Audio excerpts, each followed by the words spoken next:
नमस्कार दोस्तों। आज की हमारी कहानी है चंदू सुनार की चतुराई। एक गांव में एक व्यापारी अपनी पत्नी और पुत्री चंद्रिका के साथ रहता था।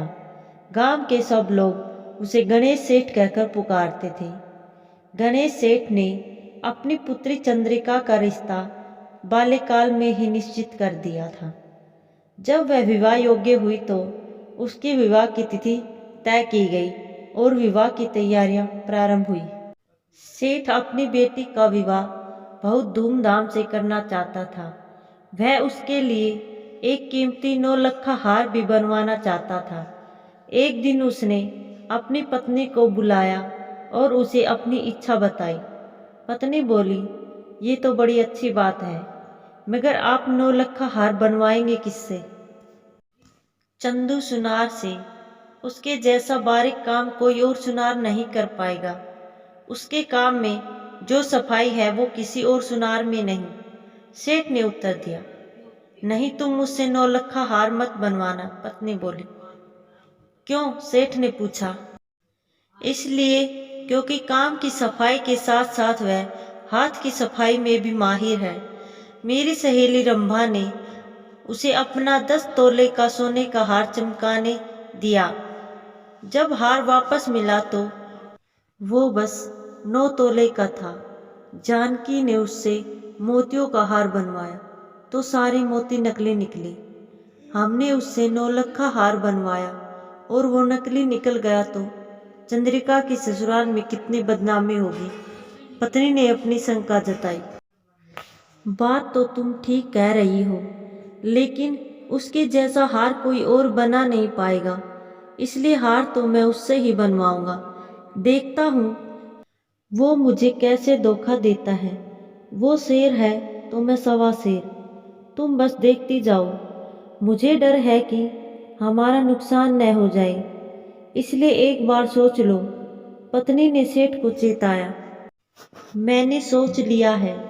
इस बार मेरी चालाकी के सामने उसकी चालाकी धरी की धरी रह जाएगी। तुम चिंता मत करो, सेठ पत्नी को आश्वासन देते हुए बोला। अगले दिन सेठ ने चंदू सुनार को बुलाया और 9 लक्खा हार बनवाने का काम सौंपते हुए बोला। चंदू, तुम्हारे हाथ की सफाई के बहुत चर्चे सुने हैं। ये मेरी बेटे की शादी का हार है। मैं नहीं चाहता कि इसमें तुम कोई हेरा फेरी करो, इसलिए तुम ये हार काली नदी के पार बने मेरे मकान में बनाओगे और मेरा एक आदमी हर समय तुम्हारे साथ रहकर तुम्हारी निगरानी करेगा। सेठ की बात सुनकर चंदू बोला, सेठ जी कैसी बातें करते हो? चंद्रिका तो मेरी बेटी जैसी है, भला उसके विवाह के गहने के साथ मैं ऐसा क्यों करूँगा? आप मुझ पर विश्वास करें। आप जैसा चाहते हैं मैं वैसा ही हार बनाकर दूंगा, वो भी एकदम खरा। मुझे मेरी दुकान पर ही काम करने दीजिए। नहीं चंदू, ये मेरी बेटी के ससुराल के सामने इज्जत की बात है। मैं किसी पर विश्वास नहीं करूँगा। तुमसे जैसा कहता हूँ वैसा ही करो। कल से काली नदी के पार बने मकान में काम शुरू कर दो। अगले दिन से काम शुरू हो गया।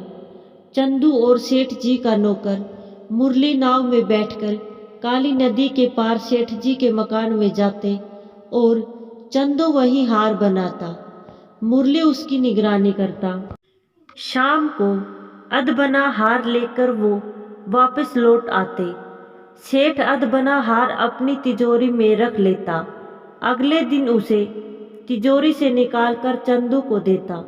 अपने ऊपर सेठ का ये अविश्वास देखकर चंदू दुखी था, किंतु फिर भी वह मन लगाकर काम करता। वह चाहता था कि उसकी बनाई हार में चंद्रिका बहुत सुंदर लगे, लेकिन वह मुरली से बहुत परेशान था। मुरली दिन भर उसके सर पर सवार रहता। वह सिर खुजलाता तो मुरली उसके बालों को टटोलता। वह छींक मारता तो मुरली उसके रुमाल की तलाशी लेता। एक दिन तो हद हो गई। चंदू ने रुमाल से अपना मुंह पोंछा तो मुरली उसकी मूछ के बाल टटोलने लगा। चंदू को बड़ा गुस्सा आया। एक क्षण को उसने सोचा कि काम ही छोड़ दे, किंतु जब उसे चंद्रिका बिटिया का ख्याल आया तो उसने मन बदल दिया।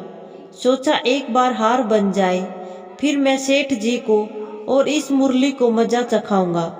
आखिर वह दिन आ ही गया जब नौलखा हार बनकर तैयार हो गया। बस उसे चमकाना बाकी था। चमकाने का काम अगले दिन किया जाना था। शाम को हार सेठ की तिजोरी में ही रहा। अगले दिन उसे लेकर चंदू मुरली के साथ काली नदी पार करके सेठ के मकान में पहुंचा। उसने हार चमकाने का काम शुरू किया और दोपहर तक हार पूरी तरह से तैयार हो गया। चंदू ने हार को लाल रंग के मखमली कपड़े में लपेटा और एक डिब्बे में बंद कर नाव में बैठकर मुरली के साथ वापस लौटने लगा। सेठ को पता था कि आज नौलखा हार बनकर तैयार हो जाएगा। उत्साह में वह नदी के किनारे पहुंच गया। चंदू ने जब सेठ जी को नदी के किनारे खड़े देखा तो नाव से ही जोर जोर से हाथ हिलाने लगा। हाथ हिलाते हुए वह खुद भी इतना डोल रहा था कि नाव भी डामाडोल होने लगी। मुरली ने नाव को संभालने की बहुत कोशिश की, लेकिन नाव का संतुलन बिगड़ गया और वह उलट गई। चंदू और मुरली नदी में गिर पड़े। सेठ ने गांव वालों को बुलाकर बड़ी मुश्किल से चंदू और मुरली को बाहर निकाला। बाहर निकालने के बाद चंदू ने हार सेठ को सौंप दिया। सेठ खुश था कि नाव के उलट जाने और चंदू के पानी में गिरने के बाद भी नौलखा हार सही सलामत है। उसने चंदू को हार बनाने के पैसे दिए और घर चला आया।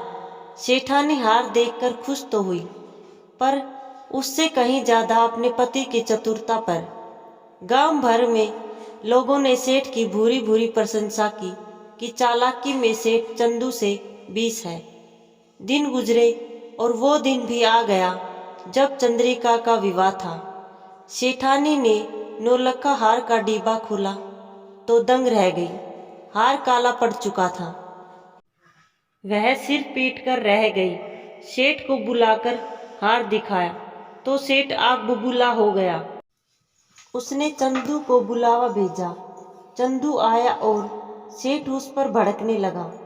चंदू सेठ को हार देता हुआ बोला, सेठ जी शांत हो जाइए, ये लीजिए नौलखा हार, आपकी अमानत।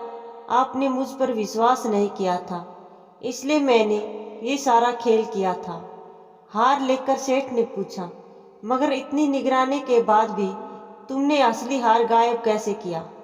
चंदू बोला, सेठ जी आपको याद है जिस दिन मैंने आपको नौलखा हार पूरा तैयार कर सौंपा था, उस दिन नदी में नाव उलट गई थी। सेठ, हाँ, वो मैं कैसे भूल सकता हूँ। बड़ी मुश्किल से तुम लोगों को नदी से निकाला था। सेठ जी, मैंने नकली नौलखा हार नदी के भीतर छुपा रखा था। नाव उलटने पर मैंने असली हार को नकली हार में बदल दिया और किसी को पता भी न चला। असली हार मैंने नदी में ही छुपा कर रख दिया था, जो मैं रात को निकाल लाया। आखिर सेठ को मानना पड़ा कि चंदू उससे कहीं ज़्यादा चालाक है। धन्यवाद दोस्तों। आपको हमारी कहानी कैसी लगी कृपया कर हमें कमेंट करके बताएं और हमारी कहानी को ज़्यादा से ज़्यादा शेयर करें और हमारे चैनल को सब्सक्राइब करें।